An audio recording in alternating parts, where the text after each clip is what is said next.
Nadreen, सारी रात बड़ा रोला पड़ा रहा और बहुत ज़्यादा ट्वीट्स होते रहे। कभी शहबाज शरीफ ने ट्वीट किया, कभी डोनाल्ड ट्रंप ने ट्वीट किया।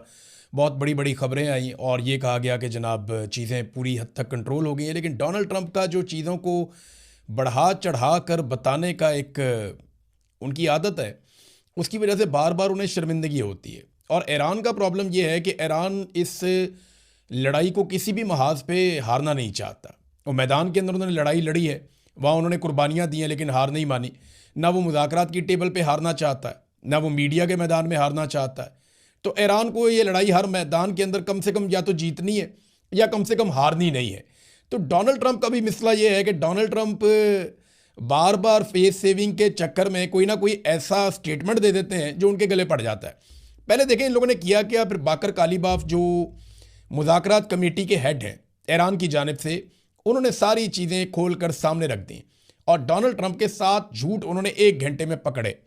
वो क्या था, लेकिन पहले आप ये देखें कि एक स्टेटमेंट आता है इराक़ची की जानिब से और वो ये कहते हैं कि सीज़ फायर क्योंकि हमारा हो गया था और लबनान के अंदर हमारी जो शर्त थी वो सीज़ फायर हो गया और अब हम कमर्शियल जो जहाज़ हैं वो गुजर सकते हैं आबनाए हुरमुज़ में से और ये मुकम्मल तौर पे ओपन है कमर्शियल जहाज़ों के लिए। और ये सीज़ फायर का जो एक दौरानिया है उसके बीच में ये खुले रहेगी, अब इसके अंदर कोई बंदिश नहीं है। लेकिन साथ ही उन्होंने इसकी एक कंडीशन लगा दी, on the coordinated routes as already announced by ports and maritime organization of the Islamic Republic of Iran.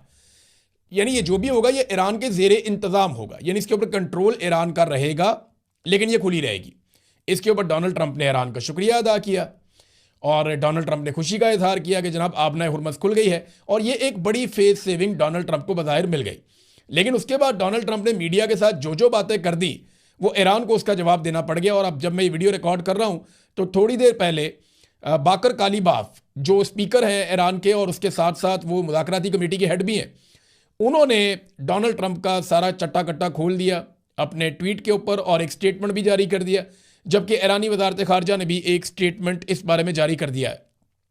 Donald Trump ने एक दावा यह भी किया कि ईरान अपनी अफसूदा शुदा यूरेनियम, यानी वो यूरेनियम जिसका वजन लगभग 450 किलो है और वो यूरेनियम जो 60% तक अफसूदा हो चुकी है, यानी उसको एटमी मवाद बनाने के लिए या एटमी धमाका करने के लिए या एटमी तजर्बा करने के लिए चंद दिनों में इस काबिल बनाया जा सकता है अगर ईरान कोशिश करे तो। डोनाल्ड ट्रंप ने यह दावा किया कि वो अमेरिका के हवाले कर देगा ईरान। अब पूरी दुनिया में इस पर खबरें चलना शुरू हो गई कि जनाब ईरान ने यह फैसला कर लिया है कि वो अफसूदा यूरेनियम हवाले कर देगा डोनाल्ड ट्रंप के। और मुझे ये बहुत बड़ी कामयाबी लगी डोनाल्ड ट्रंप की, क्योंकि ये बहुत बड़ी वॉर ट्रॉफी है। अगर कहीं ये यूरेनियम डोनाल्ड ट्रंप किसी जगह पर रख के इसका मुआयना करने के लिए आ जाए या उसको देख ले या डोनाल्ड ट्रंप की टीम उसको देख ले और डोनाल्ड ट्रंप इसकी सिर्फ तस्वीर जारी कर दे कि जनाब हमने ईरान से ये यूरेनियम हासिल कर ली है, अब ये अमेरिका के कंट्रोल में, अमेरिका के कब्जे में है, तो ये एक बहुत बड़ी कामयाबी हो सकती है अमेरिका की। जो खबरें मार्केट में आई उनमें एक ये था कि कोई $20 अरब ईरान को मिल जाएंगे, इसमें आबनाए हुरमुज़ के ऊपर ईरान का कंट्रोल हो जाएगा, यूरेनियम जो है वो अमेरिका के हवाले कर दी जाएगी, ईरान कभी भी एटमी हथियार नहीं बनाएगा। इस किस्म की बहुत सारी चीज़ें मार्केट के अंदर आ गई। लेकिन क्या ये वो चीज़ें हैं जिन पे अरब ममालिक मान जाते? मुझे ये बातें सुनकर हैरत तो हो रही थी। अच्छी बात तो ये है कि अमन हो रहा था और मुझे आसिम मुनीर साहब की काबिलियत पे भी हैरत हो रही थी कि वो इतनी ज़बरदस्त चीज़ें ईरान से मनवा कर उठ गए कि आप यूरेनियम अमेरिका के हवाले कर दें और आबनाए हुरमुज़ को कंट्रोल कर लें। क्योंकि आबनाए हुरमुज़ को अगर कंट्रोल कर देते हैं ईरानी, जैसा कि डोनाल्ड ट्रंप ने मुबारकबाद दी और ईरान ने कहा कि हमने खोल दी है लेकिन वो हमारे कंट्रोल के मुताबिक चलेगी, तो ये तो अरब ममालिक को कभी भी काबिल कबूल नहीं होगा। वो आबनाए हुरमुज़ जो इससे पहले अरब ममालिक आज़ादी के साथ इस्तेमाल करते थे, अब वो सारे खलीजी ममालिक उस आबनाए हुरमुज़ को इस्तेमाल करने के लिए ईरान के मरहूने मिन्नत हो जाएं और अमेरिका यहाँ से अपनी वॉर ट्रॉफी लेकर चला जाए, तो अरबों को क्या मिला? ये बात मेरे जहन में आ रही थी। लेकिन फिर बाकर कालीबाफ ने ट्वीट कर दिए और जो उन्होंने ट्वीट किए उनका मतलब मैं आपको बता देता हूँ। उन्होंने तो फारसी में ट्वीट किए, उसका हमने अंग्रेज़ी में ट्रांसलेशन किया और उसको उर्दू में भी ट्रांसलेट किया।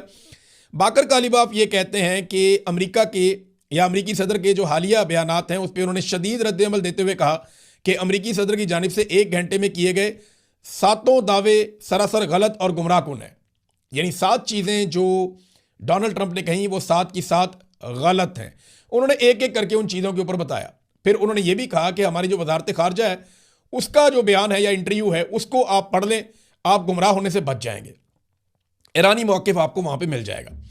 उन्होंने कहा जी कि अमेरिका झूठे बयानिए के ज़रिए जंग में कामयाबी हासिल नहीं कर सकता और ना ही मुज़ाकरात में किसी नतीजे पे ऐसे वो पहुँच सकेगा। उनके मुताबिक ईरान के खिलाफ अगर मुहासरा जारी रखा गया तो आबनाए हुर्मुज़ खुली नहीं रहेगी। यह है जी सबसे इंपॉर्टेंट बात। डोनाल्ड ट्रंप ने कहा था कि आबनाए हुर्मुज़ खुल गई है, जबकि अमेरिका का ब्लॉकेज जो ईरान के हवाले से है वो जारी रहेगा। तो इस पे ईरान ने कह दिया जी अगर आपका ब्लॉकेज जारी रहेगा तो फिर आबनाए हुर्मुज़ भी नहीं खुली है। तो अब अमेरिका को पहले ब्लॉकेज खत्म करना पड़ेगा। डोनाल्ड ट्रंप ऐसा आदमी है, वो सुबह अनाउंस कर सकता है, यानी वो आज के दिन में अनाउंस कर सकता है कि जी मैं ब्लॉकेज खत्म कर रहा हूं, आपने हुर्मुज़ भी खुली हुई है, अब ब्लॉकेज रखने की जरूरत कोई नहीं है। तो वो फेस सेविंग लेने की कोशिश करेगा, लेकिन अगर वो इसको डिले करेगा तो ये उनके लिए एक और शर्मिंदगी का बायस बन जाएगा। लेकिन जो सबसे बड़ा दावा था डोनाल्ड ट्रंप का, देखें 2 बड़े दावे किए ना डोनाल्ड ट्रंप ने, यहां पे तो उन्होंने 7 बता दिए, गिनवा दिए कि 7 दावे 7 के 7 गलत साबित हो गए डोनाल्ड ट्रंप के। लेकिन हम 2 बड़े दावों की बात करते हैं इस वीलॉग में। पहला बड़ा दावा जो डोनाल्ड ट्रंप ने किया वो ये है कि आपने हुर्मुज़ खुल गई है मुकम्मल तौर पे सबके लिए और हमारा ब्लॉकेज जारी रहेगा। ईरान ने कहा नहीं, आपका ब्लॉकेज होगा तो आपने हुर्मुज़ बंद रहेगी और आपने हुर्मुज़ खुली है ईरान के ज़ेरे कंट्रोल, यानी ईरान ये डिसाइड करेगा, जो रूट ईरान देगा उससे जहाज गुजरेंगे, हमारे साथ कोऑर्डिनेशन करके गुजरेंगे, हमारे कंट्रोल में रहेगा। ये ईरान ने क्लियर किया। एक तो ये चीज़ है। दूसरी जो सबसे बड़ी चीज़ है जो अमेरिका के लिए एक वॉर ट्रॉफी है कि जनाब ये हमने जीतना है हर हाल में, वो है कि वो यूरेनियम लेकर चले जाएं, जो एनरिच यूरेनियम है वो उसको वहाँ से ले जाएं। अब इसके ऊपर जो स्टेटमेंट है वो मैं आपको पढ़ के सुना देता हूँ ताकि ज़्यादा क्लैरिटी आ जाए। वो जो स्टेटमेंट है इसके अंदर जिसका लिंक शेयर किया है बाकर कालीबाफ ने, वो स्टेटमेंट ये कहती है कि Iran enriched uranium is not going to be transferred anywhere under any circumstances, कि ईरान की जो अफसूदाशुदा यूरेनियम है वो किसी भी सूरत में किसी भी जगह पे कहीं भी ट्रांसफ़र नहीं की जा रही, उसको मुल्क से बाहर नहीं भिजवाया जाएगा। और ये जो अगला जुमला है ना, इस पे है सारा जोर। उसमें वो कहते हैं कि just as Iranian soil is sacred so is enriched uranium. वो कहते हैं जैसे हमारे लिए ईरानी सरजमीन मुकद्दस है वैसे ही ये यूरेनियम भी हमारे लिए है, यानी ये यूरेनियम हमारे लिए ऐसे ही मुकद्दस है जैसे ईरानी सरजमीन हमारे लिए मुकद्दस है। ये हैं वो 2 चीज़ें जो डोनाल्ड ट्रंप की गलत साबित हुई। अब डोनाल्ड ट्रंप को अगर यूरेनियम नहीं मिलती तो डोनाल्ड ट्रंप और क्या कर सकते हैं, इसके ऊपर अगर मैं गौर कर रहा था तो मुझे ऐसा लगता है कि अगर कोई सोल्यूशन निकलेगा तो वो ये होगा कि ईरान ये सारी यूरेनियम एक जगह पे इकट्ठी करके एक इंटरनेशनल तरीक़ाकार के तहत इसको निगरानी में ले आएगा कि जनाब ये वो यूरेनियम है जिससे अमेरिका को प्रॉब्लम है, आपको ये लगता है कि हम एटमी हथियार बना लेंगे, हमारे पास तो पहले ही फतवा है कि हमने एटमी हथियार नहीं बनाने, लिहाजा ये यूरेनियम पड़ी हुई है और इसके ऊपर आप आगे निगरानी कर लें और इसके ऊपर इंटरनेशनल निगरानी का जो पूरा मैकेनिज्म है वो इसके ऊपर आप लगा दें और हम आपको हर महीने या जो भी टाइम होगा उसके हिसाब से आप इसकी निगरानी कर सकते हैं, आप चीज़ें देख सकते हैं, ईरान कोऑपरेट करेगा। लेकिन उसके बदले में ईरान के ऊपर से पाबंदियाँ उठानी पड़ेंगी।